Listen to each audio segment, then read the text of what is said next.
Гончарное мастерство, кожевенное дело, изделия из бисера, бумаги, эпоксидной смолы. Ярмарка мастеров собрала под своим сводом около 30 умельцев. Самая юная участница Мадине Богатыревой всего 11. Бисероплетением девочка занимается 2 года. Из-под рук юной рукодельницы выходят цепочки, кольца, браслеты. Свой заработок она тратит на благие дела. На этих ярмарках я не первый раз, уже не знаю какой раз.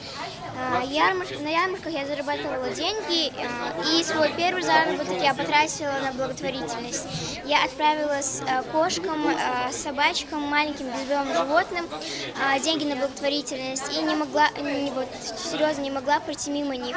Инклюзивная ярмарка мастеров – мероприятие ежегодное. Организатор – гончарная мастерская «Малх» и Ингушская региональная организация Всероссийского общества слепых. Свои работы от вышивки до самого разного рода поделок представляют и мастера с ограниченными возможностями здоровья. Для них участие в ярмарке бесплатное. Красоту нашего горного края в своих полотнах отразил и Хамбор Манкиев. Мужчина почти не видит, но это не мешает ему творить.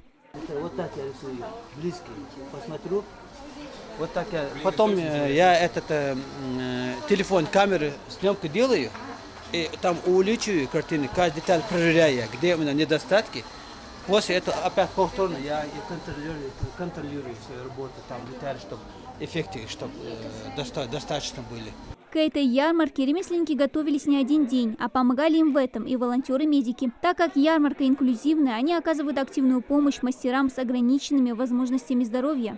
Вообще социализация таких мастеров – это очень важно для нашего общества, чтобы они не чувствовали себя как-то отделенными от общества, чтобы они могли иметь какой-то заработок. Такие ярмарки в регионе проводятся с 2019-го. В этом году она приурочена к 30-летию Ингушской региональной организации Всероссийского общества слепых. Для нас очень важно, чтобы такие ярмарки проходили несколько раз хотя бы в год, потому что у изделий ручной работы, конечно же, узкая целевая аудитория, специализированная, но тем не менее это не умаляет прелесть и талант самих мастеров. Все это люди, которые горят своим делом, и сегодня есть возможность не только увидеть их работы, но и получить от них свой мастер-класс, узнать про ту или иную профессию.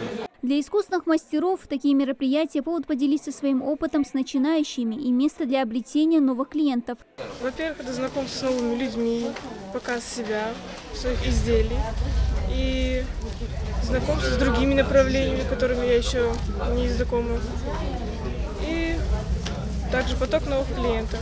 Ну а для посетителей это отличный шанс приобрести изделия, сделанные руками наших умельцев. Многие вносят в свои работы национальный колорит. Вот и Жанна Тицучоева вместе с подругой выбирает, какой из вот таких красочных платков ей прикупить. Я в восторге на самом деле. Это чистое восхищение, потому что вся эта работа выполнена своими руками. Это нелегкий труд. Приобрести понравившиеся изделия ручной работы, поучаствовать в мастер-классах и найти занятия по душе может любой на такой ярмарке. Продлится она до 31 июля. Дана Плиева, Джамалил Султыгов. Новости 24.